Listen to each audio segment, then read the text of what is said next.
Tuhan, Engkau pernah ada di tengah-tengah kami dan Engkau merasakan apa yang kami rasakan dalam pergumulan kami. Bahkan Engkau telah rela mati di atas kayu salib untuk menebus setiap dosa pelanggaran kami sehingga kami boleh hidup di dalam anugerah-Mu. Pada saat ini, biarkanlah firman-Mu yang boleh membawa kami untuk mencoba memaknai kembali bagaimana kami harus hidup di dalam Tuhan dan bagi Tuhan. Biarkanlah setiap kami ditolong oleh Roh Tuhan sehingga kami dapat memahami akan kebenaran firman Tuhan. Di dalam nama Tuhan Yesus Kristus kami berdoa. Amin. Silakan duduk kembali Bapak Ibu Saudara.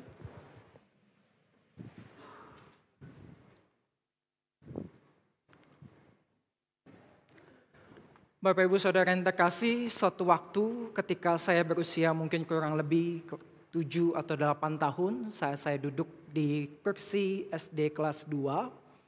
Saya mengenal seorang koko yang membuat saya mempunyai impresi atau kesan yang sangat baik. Sehingga ini menjadi cerita yang nempel di ingatan saya dan membawa saya masuk ke dalam perenungan kita di hari ini.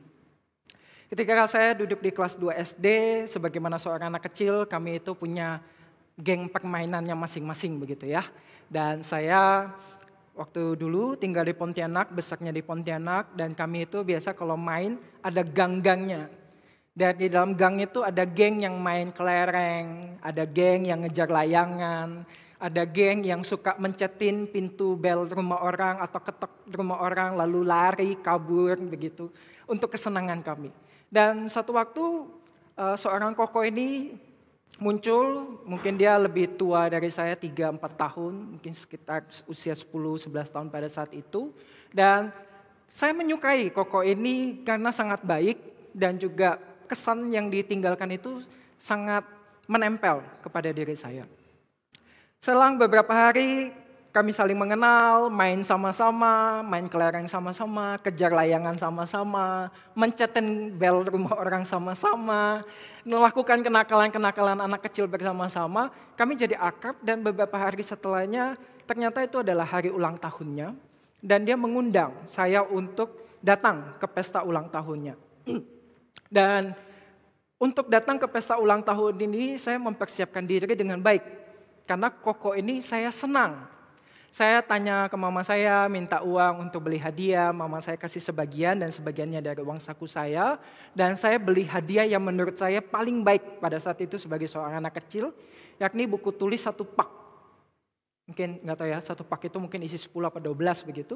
Buat saya, ini adalah hadiah terbaik yang bisa saya berikan untuk koko ini di hari ulang tahunnya. Dan ketika hari ulang tahunnya tiba, saya datang dengan pakaian yang rapi, mengharapkan sebuah pesta yang menyenangkan. Dan sambil membawa hadiah saya dikagetkan ketika pesta ulang tahun ini berjalan. Koko ini tidak hanya sekedar menerima hadiah kami, tetapi hadiah itu dikumpulkan dan kemudian hadiah itu dinomori dan masing-masing kami dapat nomor. Dan koko ini mengeluarkan 1 kaleng yang berisi tulisan angka-angka dan meminta kami untuk mengambil angka-angka tersebut. Dan angka tersebut itu mewakili hadiah yang akan kami terima. Yang mana hadiah itu adalah hadiah dari teman-temannya yang datang dan untuk dia. Dan saya kaget. Kaget pertama ini nggak biasa buat saya. Biasanya kalau terima hadiah ya terima aja. Ini kok hadiahnya justru dibagikan kembali kepada yang memberi. Jadi seperti tukar hadiah waktu Natal begitu ya. Dan ketika saya mendapatkan nomor undian saya mengambil hadiah saya, kekagetan saya bertambah menjadi sebuah kekecewaan dan kesedihan serta kemarahan. Karena ternyata hadiah yang saya terima adalah hadiah yang tidak menyenangkan hati saya. Saya memberi hadiah 1 pak buku tulis yang baru, yang tebal. Yang saya ingat itu bukan kertas buku tulis yang recehan, yang lembaran tipis begitu. Saya ingat betul itu mereknya saya masih ingat itu ya, Sinar Dunia yang tebal.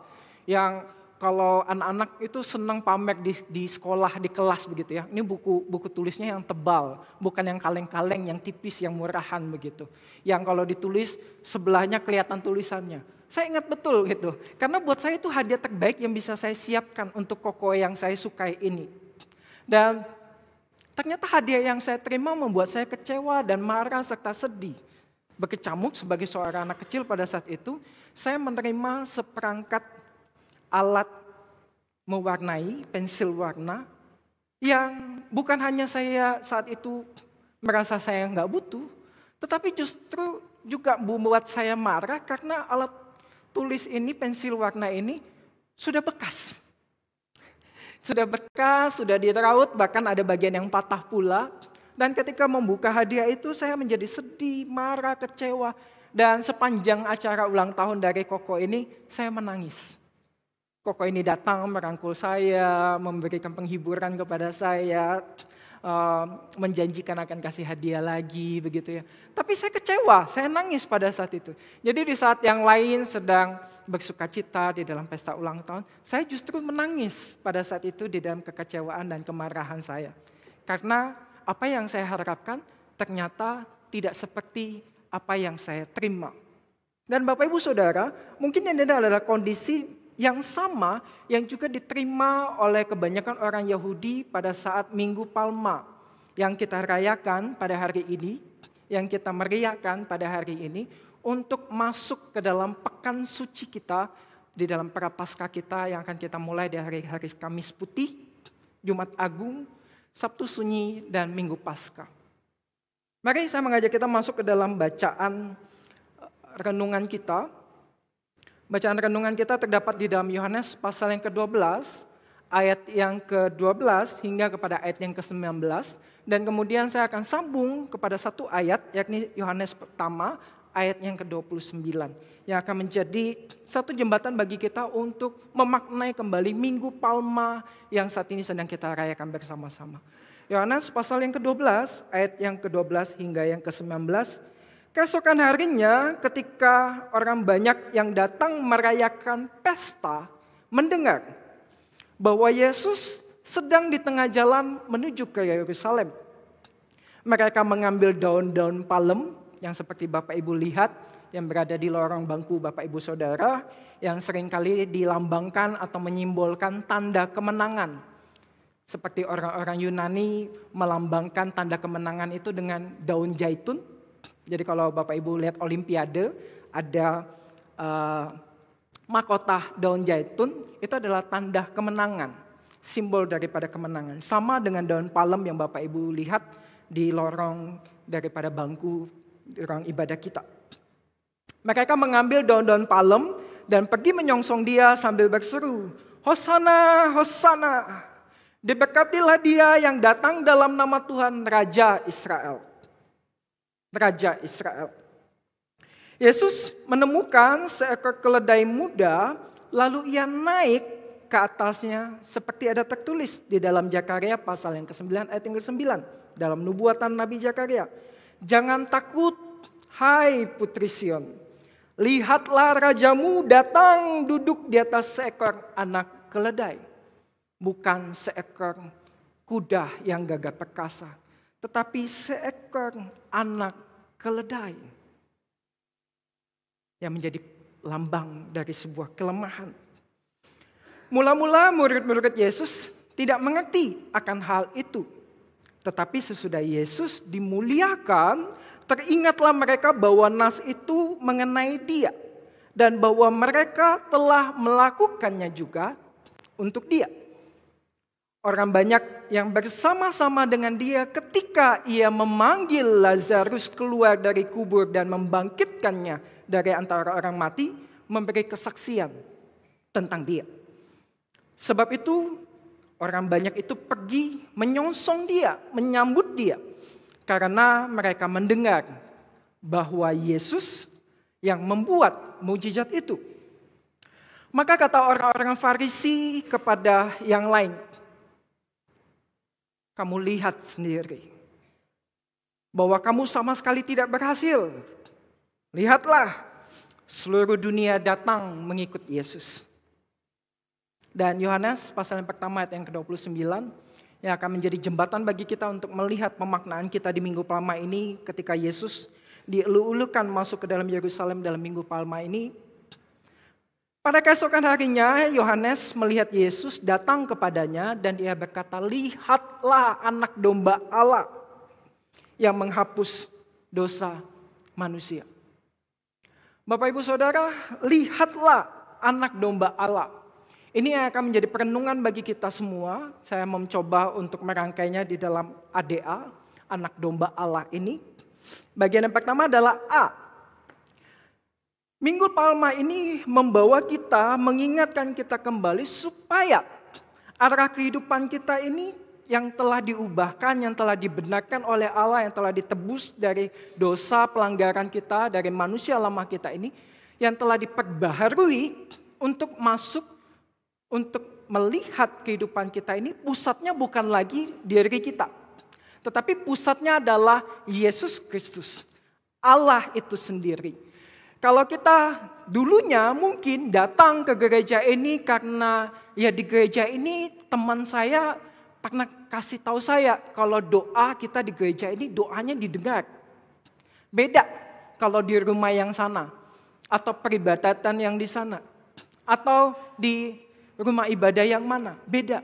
Wah, saya dengar cerita mertua saya kasih tahu saya, kalau kamu mau sukses, mau berhasil, kamu datang ke gereja ini, kamu doa sama Tuhan. Bapak Ibu Saudara, mungkin kita sama seperti kebanyakan orang-orang Yahudi pada saat itu yang datang menyongsong Tuhan Yesus, menyambut Tuhan Yesus karena ada embel-embelnya, ada motivasi, ada ambisi pribadi yang kita bawa. Ada harapan-harapan duniawi yang kita gantungkan kepada Tuhan kita Yesus Kristus. Orang-orang Yahudi pada saat itu mengenal Yesus, yang mereka dengar adalah Yesus ini adalah Mesias. Raja yang telah dijanjikan beratus-ratus tahun yang lalu oleh para nabi-nabi di dalam nubuatan perjanjian lama.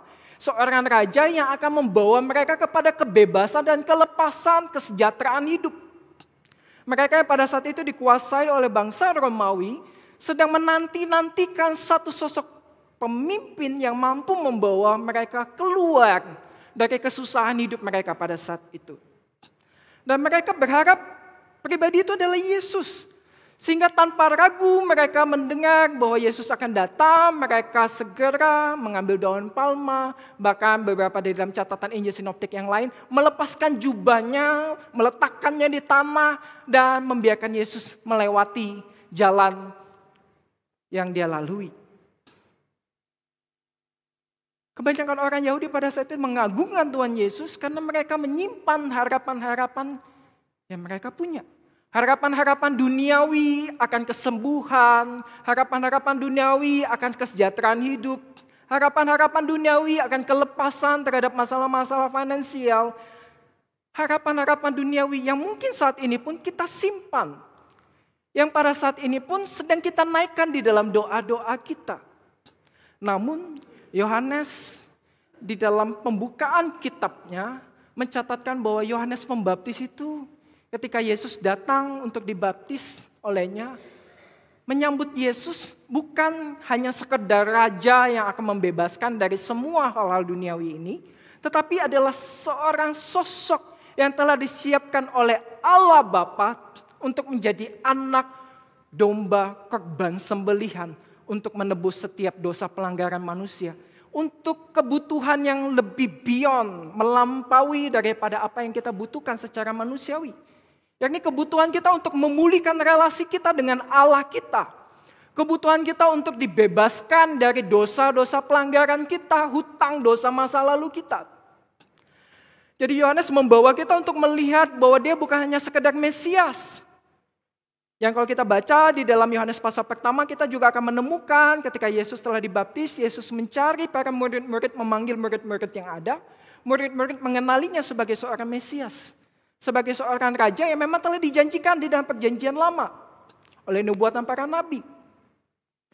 Tapi Yohanes mengingatkan kepada para pembacanya bahwa Yesus yang kita sambut adalah anak domba Allah yang dipersiapkan oleh Allah Bapa untuk dikorbankan, untuk disembelih, untuk darahnya menebus dan menyucikan setiap kita manusia yang berdosa ini. Allah ingin kita memusatkan diri kita bukan pada harapan-harapan kebutuhan akan duniawi kita, kebutuhan jiwa kita. Tetapi Allah mau kita memindahkan semua kebutuhan duniawi kita itu kepada kebutuhan kita akan Allah. Berpusat kepada Kristus. Kristus yang adalah anak domba Allah yang telah mati, disalibkan untuk setiap kita. Dan Bapak Ibu Saudara, kebanyakan bangsa orang-orang Yahudi pada saat itu mengharapkan kedamaian yang mereka nanti-nantikan di dalam hidup mereka di bawah pemerintahan Romawi. Pemerintahan Romawi itu menjanjikan kedamaian dengan yang namanya Pax Romana. Pax Romana ini adalah kondisi di mana pemerintahan Romawi itu mencoba segala upaya untuk membuat jalan sebajak mungkin supaya perdagangan itu lancar, dan kemudian juga membangun kekuatan-kekuatan akan prajurit-prajurit mereka supaya kota-kota mereka itu, kota-kota yang mereka duduki itu tetap aman. Jadi pemerintah Romawi ini menjanjikan sebuah kedamaian yang demikian. Namun Tuhan Yesus menjanjikan sebuah kedamaian yang beda, Bapak Ibu. Kedamaian yang beyond daripada kebutuhan kita akan masalah finansial kita. Melampaui akan kebutuhan-kebutuhan fisik kita, kesehatan kita. Jadi Bapak Ibu Saudara, mungkin wajar bagi setiap kita yang baru mengenal Tuhan, yang baby Christian ini untuk datang kepada Tuhan karena mengharapkan kesembuhan. Datang kepada Tuhan ya karena memang pengen diberkati Tuhan. Datang kepada Tuhan ya berdoa supaya dijaga oleh Tuhan. Datang kepada Tuhan supaya sakit penyakitnya disembuhkan sebagaimana mujizat-mujizat yang Tuhan adakan. Buat seorang baby Christian mungkin hal ini kita bisa maklumi, Bapak Ibu Saudara. Tuhan menerima kita apa adanya. Tetapi Tuhan tidak pernah membiarkan diri kita apa adanya dalam iman kita. Allah mau kita bertumbuh. Tidak hanya sekedar meminta kesembuhan, tetapi melihat mengapa Tuhan menitipkan sakit penyakit ini. Tidak sekedar meminta akan berkat materi secara finansial, tetapi bertanya kepada Tuhan untuk apa setiap berkat yang Tuhan sudah berikan di dalam kehidupanku. Tidak hanya meminta supaya setiap persoalan-persoalan yang dialami di pekerjaan, di usaha, itu semua selesai.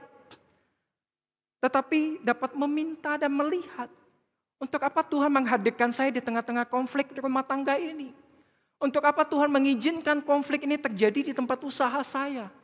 Untuk apa Tuhan izinkan usaha saya ini syaratnya minta ampun. Sepertinya semua pintu itu tertutup. Orang-orang didatangi untuk dimintai modal, untuk diajak investasi, nggak ada yang mau. Kok seolah-olah semuanya tertutup. Maka kita tidak hanya sekedar hanya meminta, tetapi kita memusatkan kehidupan kita kembali untuk menangkap. Apa sih visi Allah bagi kita? Apa sih yang Allah ingin kita lakukan? Apa sih yang Tuhan ingin kita minta dengan penuh kesadaran bahwa hidup kita bukan untuk diri kita lagi.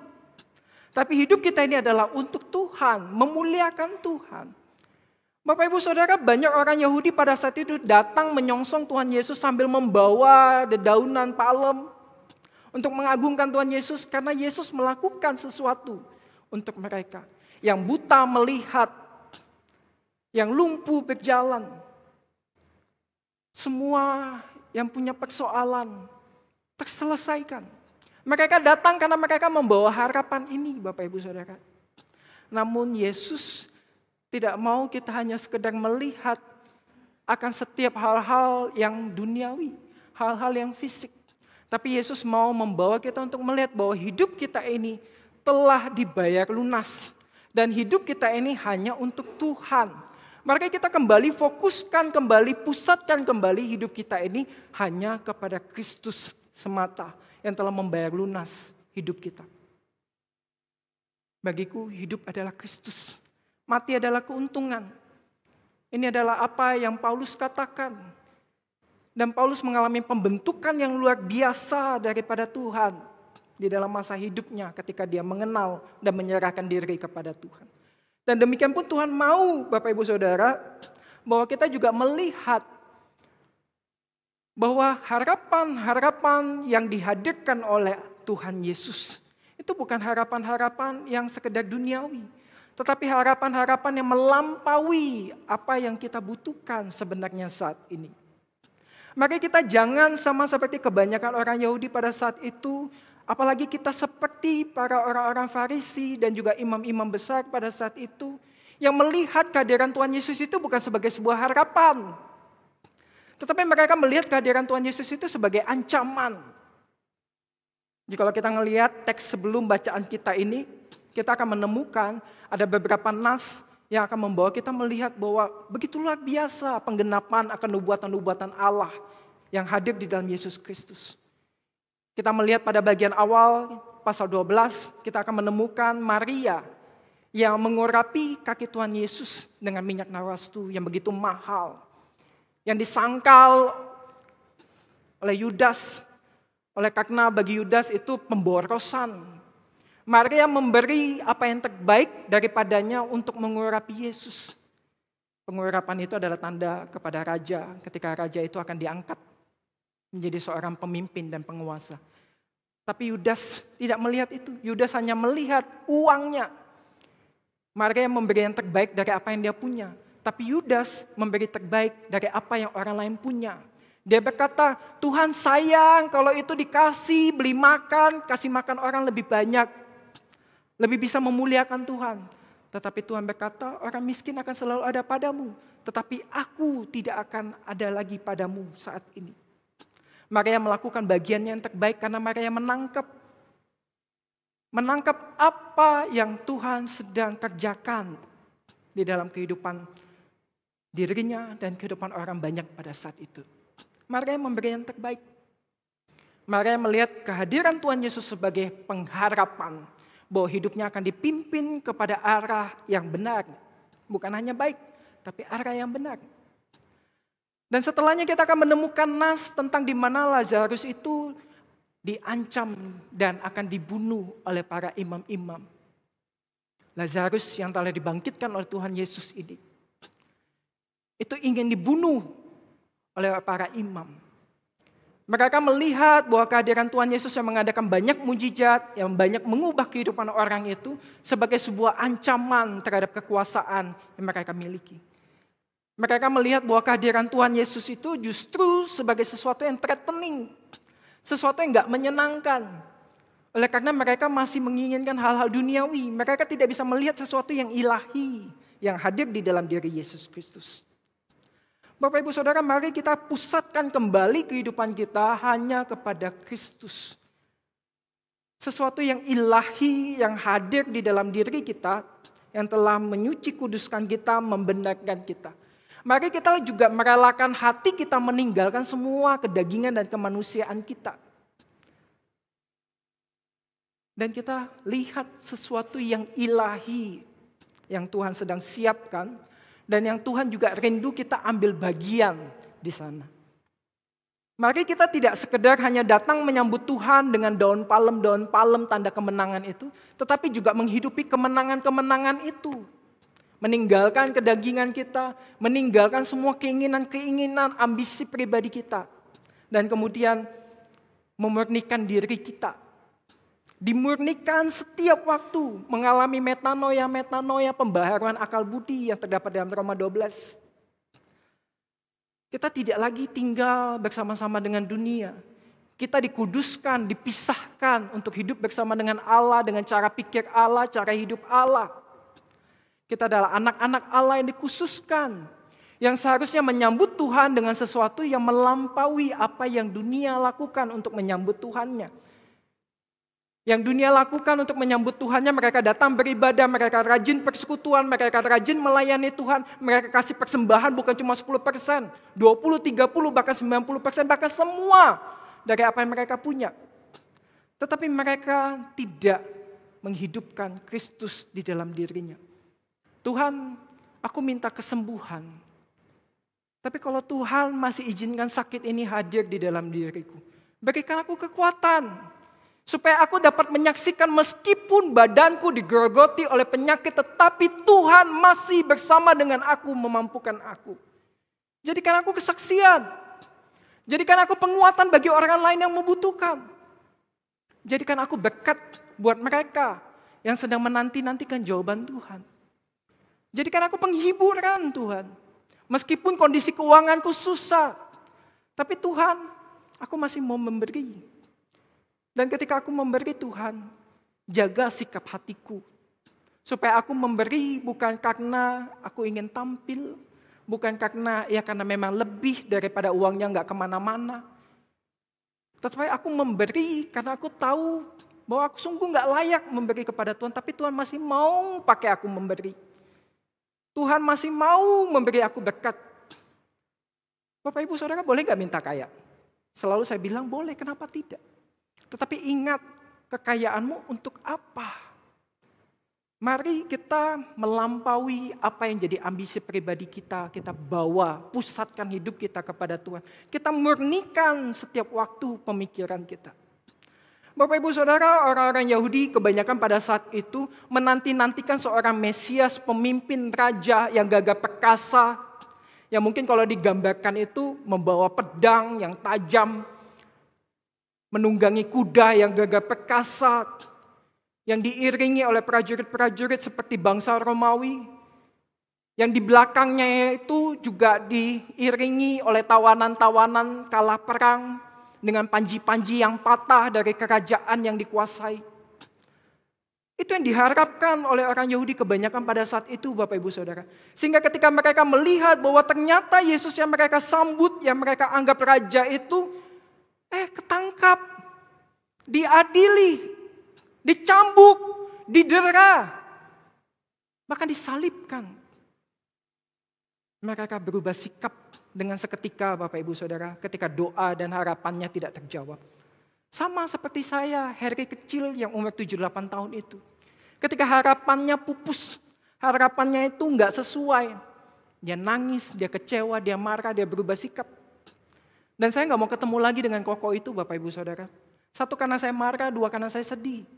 Jadi kalau saya lihat Koko itu sudah di depan gang, saya cepat-cepat lari ke ujung gang yang lain.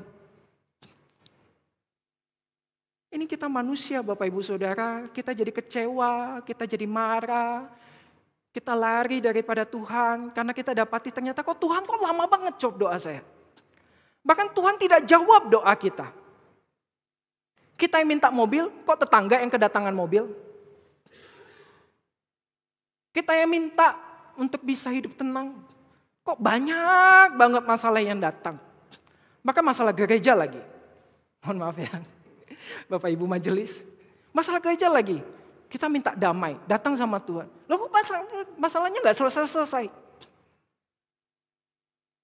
Bapak Ibu Saudara, iman kita itu tidak selalu berada dalam kondisi yang prima. Kita mudah sekali untuk goyah dalam iman pengharapan kita. Ketika Tuhan tak menjawab doa kita, ketika lama banget kita mendapati doa kita dijawab, kita lalu bertanya, Tuhan itu ada gak sih? Tuhan itu sayang gak sih sama saya? Jangan-jangan saya ini dihukum Tuhan. Karena bisa jadi Bapak Ibu Saudara, kita ini masih baby-baby Kristen yang perlu diasupi, yang kalau ngelihat Tuhan itu ada, kalau diberkati, yang ngelihat Tuhan itu bekerja, kalau disembuhkan dari sakit penyakitnya. Yang baru ngelihat Tuhan itu kalau merasakan mujizat Tuhan, tiba-tiba uang segepok datang.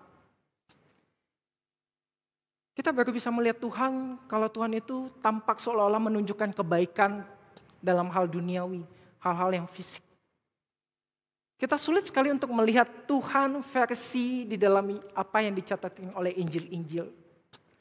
Tuhan Raja Sang Mesias yang datang menunggangi seekor anak keledai. Bukan kuda gagah perkasa dengan prajurit tentara dan tawanan perangnya. Tetapi justru dia datang dengan seekor anak keledai. Lambang kelemahan, kedunguan. Justru Yesus datang menunggangi seekor anak keledai, Bapak Ibu Saudara. Bahkan Henry Nouwen mencatatkan di dalam bukunya Yesus yang tak pernah aku ketahui itu datang bukan seperti raja yang gagah perkasa itu, tapi justru datang bukan hanya sekedar menunggangi anak keledai, tetapi dia itu tidak diiringi oleh prajurit-prajurit perang yang gagah perkasa dengan kereta kuda berduri dan segala macamnya. Tetapi Yesus ini datang dengan orang-orang yang orang yang baru sembuh dari sakit kusta, yang compang-camping, diiringi oleh orang buta sejak lahir, diiringi oleh wanita yang ingin dirajam batu oleh orang banyak, diiringi oleh para pecundang-pecundang dunia.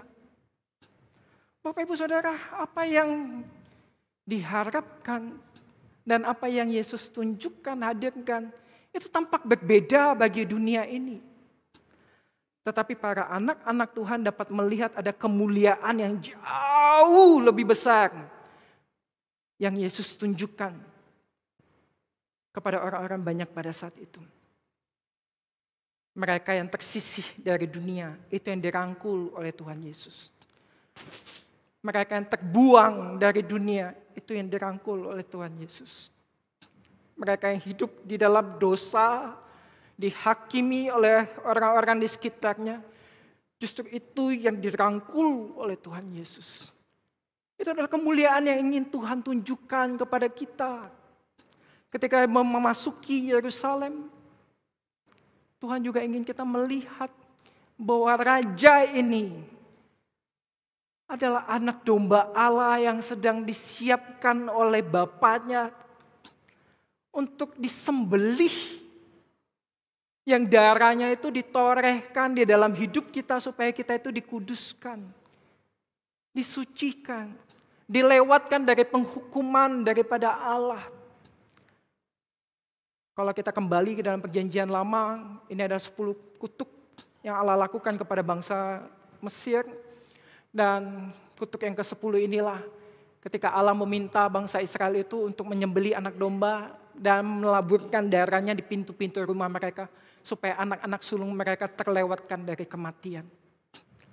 Dan demikian dengan kita Bapak Ibu Saudara, kehadiran Yesus Kristus, anak domba Allah itu hadir untuk menorehkan darahnya yang kudus di dalam hidup kita supaya kita dilewatkan dari kematian yang kekal, hukuman, kebinasaan yang harusnya disediakan, yang harusnya kita terima. Hal inilah yang harusnya kita lihat. Hal inilah yang harusnya membawa kita itu untuk terus memurnikan keinginan hidup kita. Bahwa hidup kita ini hanya untuk Tuhan, cukup dengan Tuhan. Bapak Ibu Saudara, kalau kita percayakan hidup kita kepada Tuhan, yakinlah bahwa Tuhan akan menjaga hidup kita. Bahwa Tuhan akan memastikan kita berada di dalam kendalinya. Namun satu yang Tuhan minta supaya kita terus memperbaharui manusia lama kita kepada manusia baru kita yang hidup berpusat kepada Allah. Dan terus dimurnikan untuk hidup senantiasa jadi anak-anak Tuhan yang semakin terkoneksi sama Tuhan. Bukan cuma terkoneksi sama Tuhan, tapi juga sinkron sama Tuhan. Apa maunya Tuhan itu jadi maunya kita. Bukan maunya kita jadi maunya Tuhan, kita paksakan Tuhan. Harus sembuh, harus kaya, harus lancar, harus berjaya. Harus aman, harus sejahtera, harus damai. Tidak. Tetapi justru Tuhan ingin menunjukkan ada damai di tengah-tengah kekacauan. Itulah damai yang sejati. Ada sukacita di tengah-tengah masalah. Itu adalah sukacita yang sejati. Damai, sukacita, pengharapan yang tidak bisa direbut oleh apapun. Yang tidak bisa direbut oleh karena rasa sakit yang kita rasakan di tubuh kita. Yang tidak bisa direbut oleh karena kondisi dompet kita kosong, kering, melompong. Yang tidak bisa direbut oleh karena kita terus berkonflik, dicari-cari kesalahannya oleh rekan kerja kita ataupun lawan usaha kita. Tetapi justru sesuatu yang beyond, sesuatu yang melampaui akal pikiran kita. Bahwa ada damai di tengah-tengah kekacauan. Bahwa ada sukacita di tengah-tengah masalah yang tidak bisa direbut oleh apapun. Kehadiran Yesus di pekan suci ini kiranya boleh menolong kita untuk melihat bahwa Minggu Palma ini juga adalah menjadi sebuah ajakan bagi kita untuk merayakan kemenangan iman kita.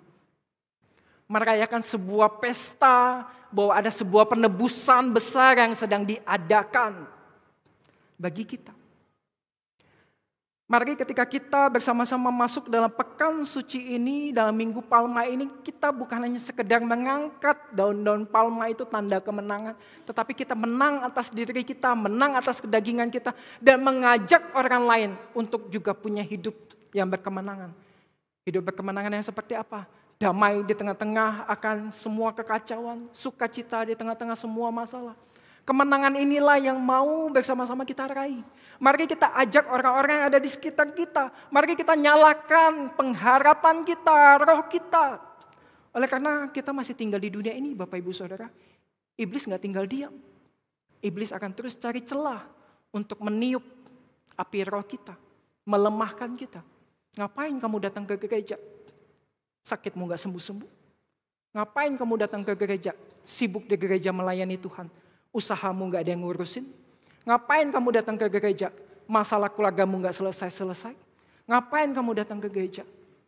Bapak Ibu Saudara, iblis akan senantiasa datang melemahkan iman kita.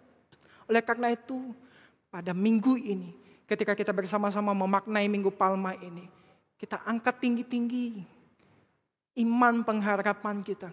Kita letakkan, kita rendahkan diri kita, hati kita kepada Tuhan. Minta Tuhan bentuk, minta Tuhan murnikan. Supaya kita bisa dipakai oleh Tuhan untuk juga boleh mengajak orang lain.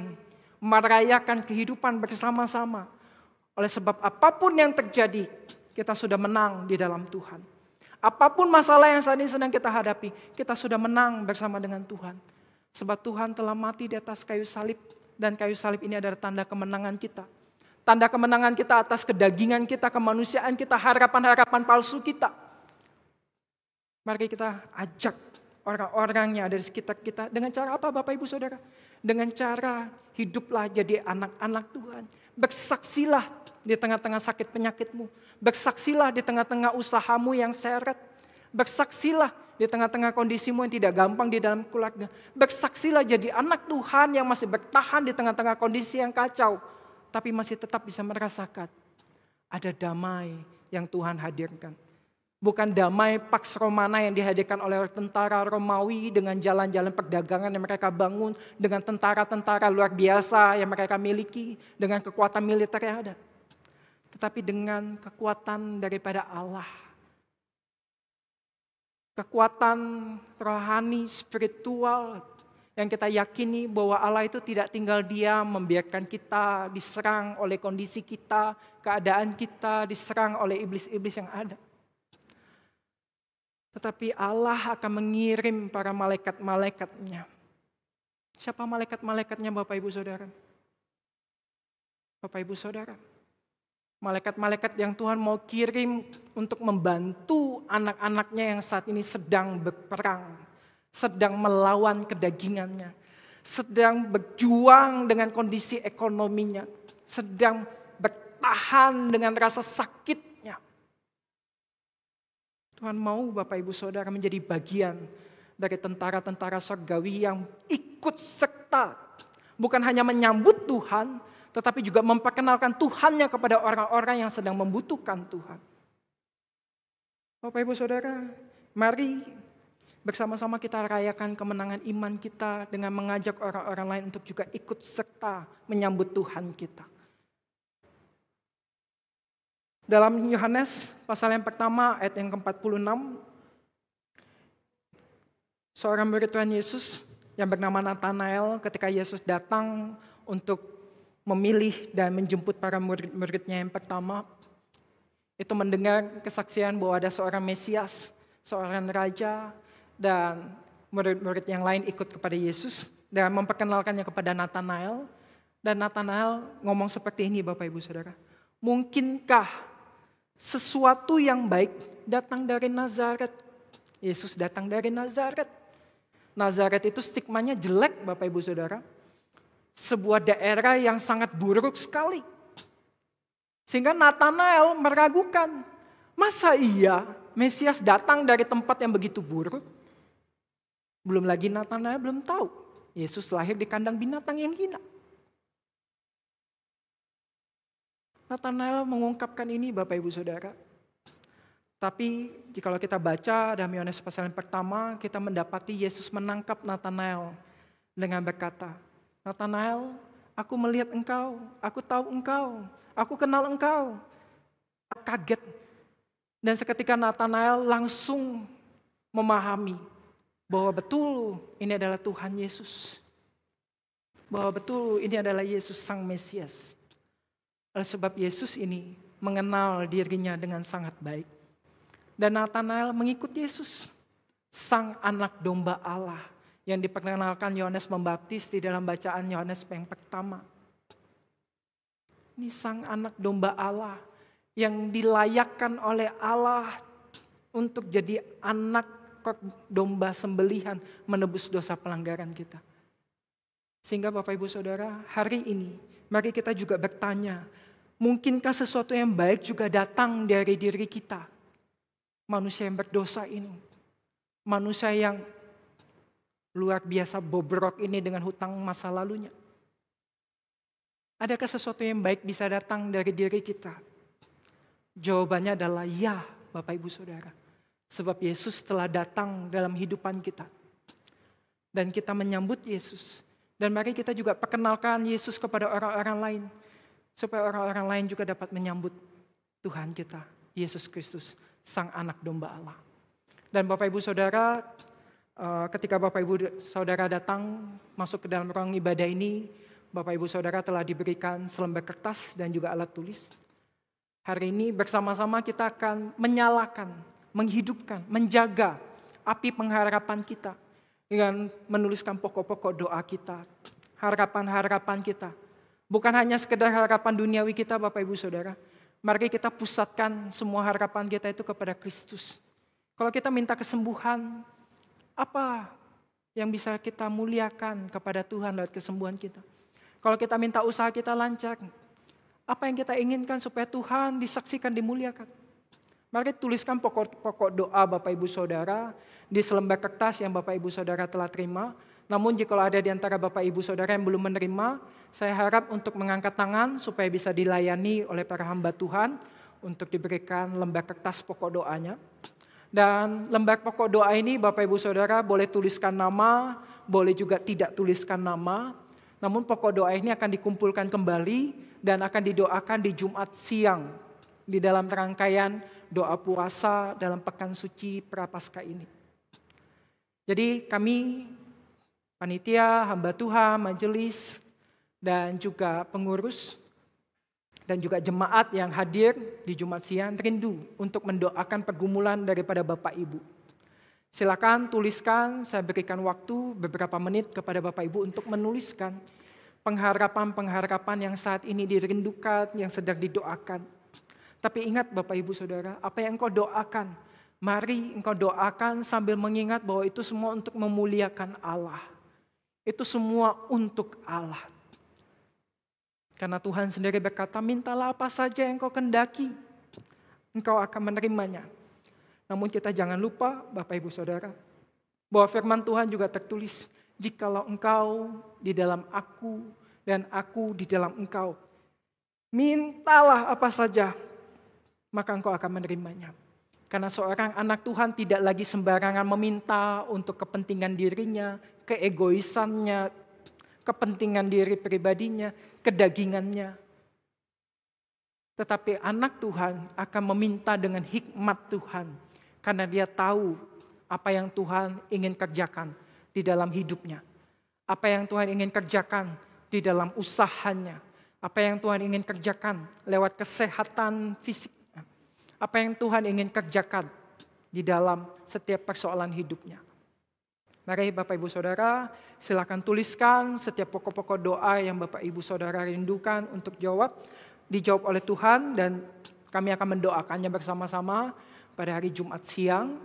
Dan silakan jikalau Bapak Ibu berkenan boleh menuliskan nama, tapi jikalau Bapak Ibu tetap ingin menginginkan tanpa nama juga kami persilakan, sebab kita yakini Tuhan yang pasti tahu akan setiap pergumulan yang Bapak Ibu sedang hadapi saat ini. Mungkin ada yang belum mendapatkan kertas, boleh mengangkat tangan supaya dapat dilayani oleh para hamba Tuhan.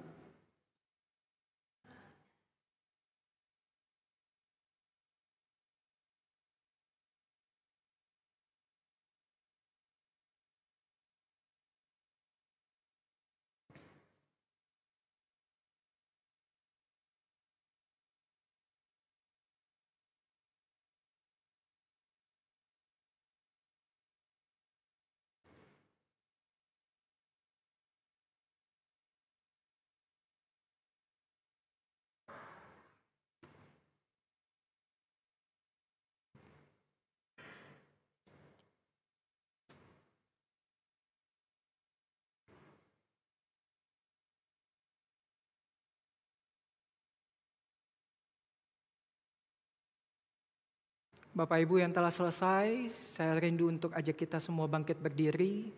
Mari kita menyimbolkan pengharapan kita dengan mengangkat setiap lembar pokok doa kita. Kita akan doakan bersama-sama dan nanti akan dikumpulkan selesai ibadah dan akan didoakan oleh rekan-rekan kita, saudara seiman kita pada hari Jumat siang. Bapak, Engkau melihat akan setiap tangan anak-anak-Mu yang sedang mengangkat akan harapannya, yang sedang meneguhkan imannya di dalam Tuhan bahwa Tuhan tidak tinggal diam atas persoalan-persoalan yang saat ini sedang dihadapi.